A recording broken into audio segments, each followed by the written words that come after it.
Alright then gang, so one of the most basic features of SASS is the use of variables.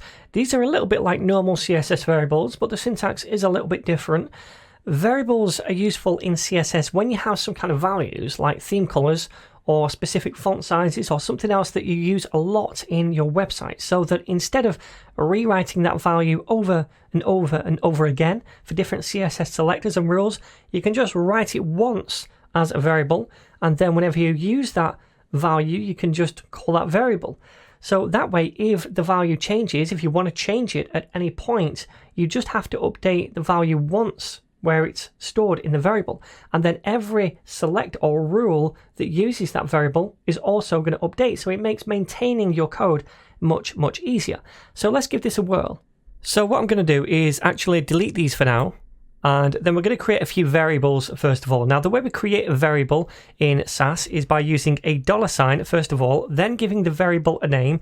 So for example, if I'm doing something like theme colors, which we'll leave a comment for right here, theme colors, then I might call this primary for the primary theme color, much like Bootstrap do something similar.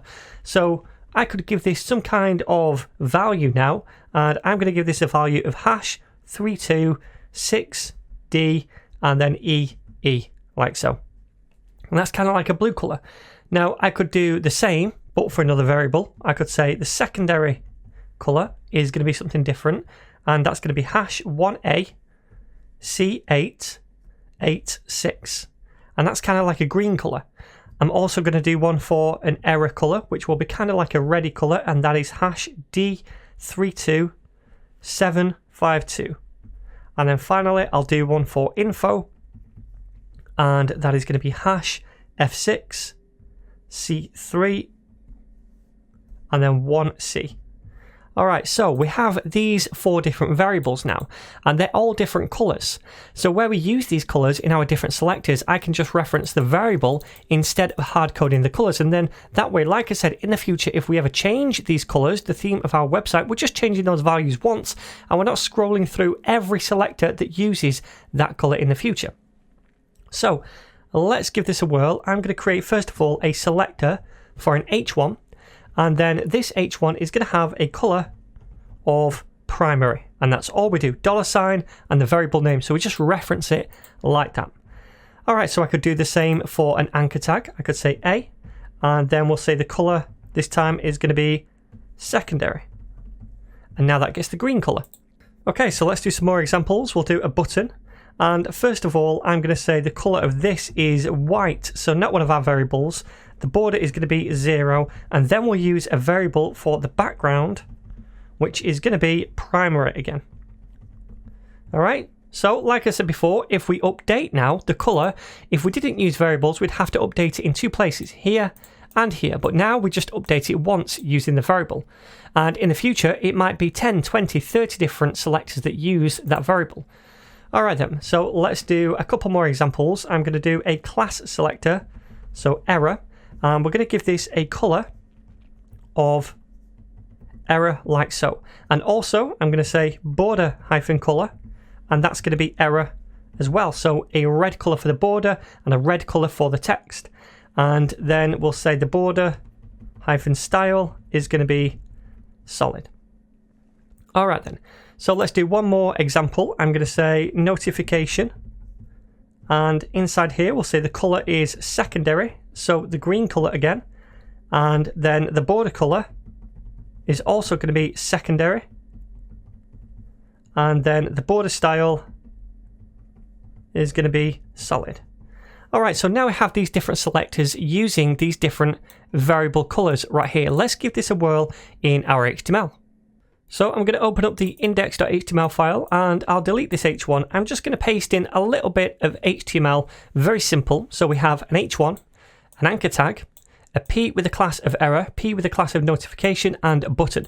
And these are the different things that we're targeting in this SASS file. The H1, the anchor tag, the button, error, and notification. So hopefully now we'll see these styles when we preview this in a browser. So let me just scoot this over here, and we can see. Now the H1 is styled, the anchor tag, we have this border for the error and the border for the notification, and also this button styled as well at the bottom. Awesome, so that is colors as variables, but we can also apply different values like margin or padding or something else to variables as well. So let's give that a whirl. So I'm just going to enter below here and paste in a few more variables. So we have two variables for spacing, and that is the base padding, which is 0.75 rem, and the base margin, which is 0.75 rem. Now the reason I've called this base is so that we can manipulate these different values later on to give us something like a large padding or a large margin or a small one. So we'd always reference the base value first of all. And that way, in the future, we can change all the different other values by just changing the base value. But we'll see that later on. All right then, so we also have these borders down here. We have the base border thickness, which is 1 pixel, and the base border radius, which is 20 pixels. So let's try using some of these variables down here in the selectors. So with the H1, first of all, I'm going to say margin hyphen bottom, and that is going to be the base margin, like so. So that should be this value right here. Okay, so the anchor tag doesn't really need any margin, border, or padding. So let's go down.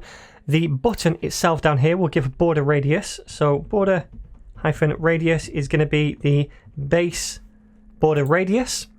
And also I'm going to apply padding. So padding is going to be the base padding. All right. Okay, so the error will say we want a margin, and that is going to be the base margin. So let's select that, base margin. And also we'll do padding, which is the base padding. And then we'll do a border radius, which is going to be the base border radius. And we'll also do the border width as well. And that is going to be the base border width. So let's say $base border width, if I can find it. Do we have it? Oh, it's border thickness, sorry. Base border thickness. All right then. So let's do the same for the notification. So I'm going to grab these four values, the margin, the padding, border radius, and border width, and I'm going to paste those down here as well. So now if we save this, hopefully they should all use those variables right here. And again, you can see we've used those values in quite a few different places here, and we only have 4 different selectors. So imagine in an entire website, you might be using it 30, 40 times. So this approach of using variables does simplify it, especially when you come to update your styles. So let's take a look at this in the browser. Let me scoot this across, and we can see all of those different styles now take effect. We see the padding and the margin on these different elements and the border radius as well. Awesome. All right, so hopefully now you can see the power of these variables in SASS. Next up, we're going to take a look at partials.